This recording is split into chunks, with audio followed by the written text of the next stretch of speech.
보니까 주님께서 어떻게 말씀하셨습니까?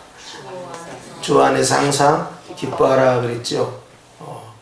우리가 데살로니가전서 5장 16절 말씀에 보면 주님께서 항상 기뻐하라 하신 말씀이 있는데, 오늘 이 빌립보서 4장 4절에도 항상 기뻐하라 하는 말씀이 있어요.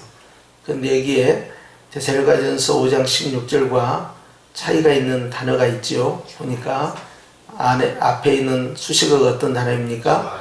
주 안에서라는 단어가 들어있습니다. 저 주 안에서라는 말씀이 무슨 뜻일까 좀 말씀을 드리겠는데요. 주 안에서 저 말씀은요, 따라합시다. 주님과 함께. 첫 번째는 주님과 함께라는 의미가 들어있습니다.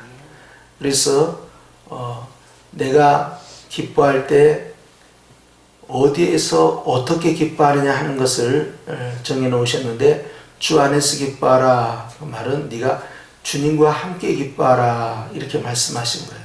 그래서 나에게 좋은 일이 생길 때 나 혼자 기뻐하는 것이 아니라 주님과 함께 기뻐하는 것이다. 그래서 항상 그렇게 하라는 것입니다. 늘 나의 문제가 아니라 내 문제는 주님의 문제가 되고, 또 주님과 함께하는 그러한 기쁨의 삶이 되어야 된다. 그래서 첫 번째는 주님과 함께하는 기쁨이다. 두 번째는 주 안에서 그 말씀은요, 주님과 연합해서 라는 의미가 들어있습니다. 그래서 주님과 연결해서 주님과 연합, 하나가 되어서 기뻐하라는 거예요. 누가복음 10장 20절 말씀에 예수님께서 성령으로 더불어 성령님과 함께 성령으로 인하여 기뻐하셨다라는 말씀이 나옵니다. 마찬가지로 우리는 이제는 예수님과 함께 예수님으로 인하여 예수님과 연합하여 기뻐하라 하는 말씀을 하시는 거예요. 어떻게? 항상 그렇게 하라는 것입니다. 그러니까 내가 하나님 앞에서 기뻐하는 좋은 문제들은 다 주님과 연합을 해서 주님과 연결을 해서 주님과 함께 기뻐하라 하는 의미가 들어있어요. 그러면 이제 내가 기뻐할 수 없는 그러한 상황에서는 어떻게 할 것이냐 하는 문제가 있겠죠. 자, 슬픔이 다가왔어요. 어떤 위기가 다가왔어요. 큰 근심이 다가왔어요. 염려가 다가왔어요. 그럴 때는 어떻게 해야 되느냐 하는 거예요. 그러면 이걸 억지로 기뻐해야 되느냐 하는 질문이 나올 수 있겠죠. 억지로 기뻐하라는 게 아닙니다. 여기에는. 자, 여기에 또 한 가지 이제 우리가 깨달아야 할 것은, 우리가 기뻐할 수 없는 어떤 환경 가운데 우리가 11월을 맞이하게 되는 어떤 날이 있지 않겠어요? 그래서 이제 근심하고 염려하고 걱정하고 두려워하고 또 낙심하고 이제 또 화가 나고 여러 가지 상황이 있지 않겠어요? 자, 그런 여러 가지 문제들을 주님 안으로 끌고 들어가라는 것입니다.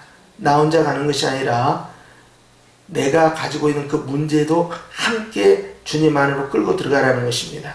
그러면 주님 안에서 그 문제를 본다, 주님과 함께 그 문제를 본다, 주님과 연합하여 그 문제를 본다, 결과가 어찌 되겠습니까? 해피엔딩이지요.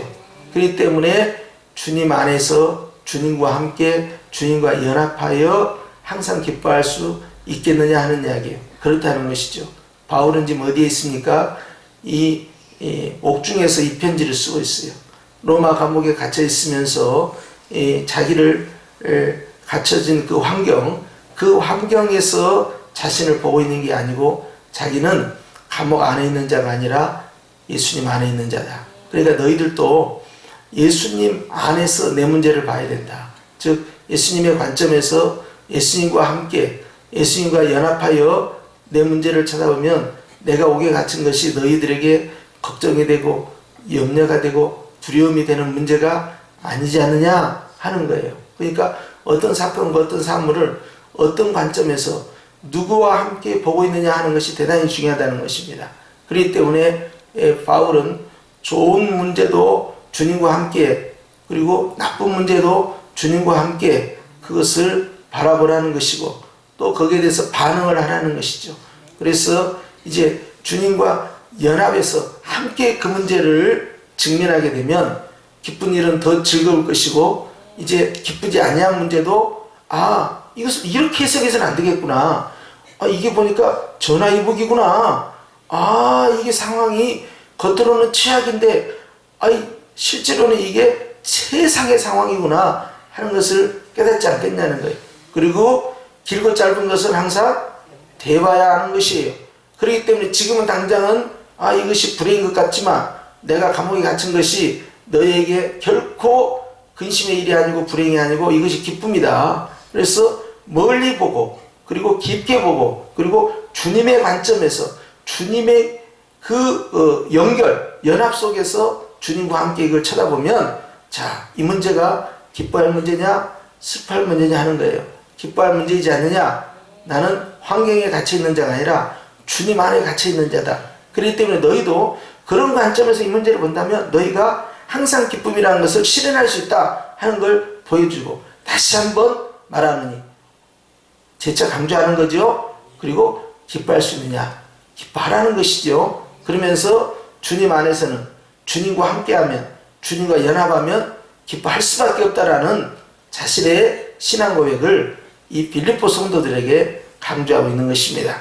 그렇기 때문에 오늘 이 빌립보 4장 4절의 말씀이 이제 11월에 우리의 살아가는 삶의 이제 가치가 되고 또 이제 방향이 될 건데요. 주님의 관점에서 11월을 보고 주님 안에서 11월을 보고 주님과 함께 11월을 보고 주님으로 인하여서 주님과 연합해서 11월을 본다면 우리가 염려할 것이 있겠느냐? 하나도 없지 않느냐? 그러면 항상 네가 그렇게 본다면 네가 항상 기뻐할 수 있다 하는 관점을 말씀하는 거예요. 할렐루야. 그렇기 때문에 여러분 오늘 우리는 이 말씀을 붙잡고 이제 11월을 향하여서 우리가 가보지 않는 그 미지의 세계를 향하여서 경험하지 않는 미지의 세계를 향하여서 우리가 또 주님과 함께 여행을 하는데 누구와 함께? 주님과 함께 주님으로 인하여 주님과 연합하여 우리가 이 여행을 진행할 때 아름다운 일들이 있을 줄 믿습니다. 그래서 내 관점에서 내가 해석하는 것이 아니라 주님의 관점에서 주님의 해석으로 들어가면 우리는 감사할 것밖에 없고 기뻐할 밖에 없다는 것이죠. 그래서 결국은 다 하나님께 영광 돌리는 즐거워할 만한 일들이 계속 발생할 수밖에 없다는 것입니다. 그렇기 때문에 주님 안에서 주님과 함께 주님과 연합하여 우리는 계속해서 항상 기뻐할 수 있겠다 하는 것이죠. 이런 믿음 안에서 승리하는 11월이 되시기를 주의 이름으로 축원합니다. 기도하십시다.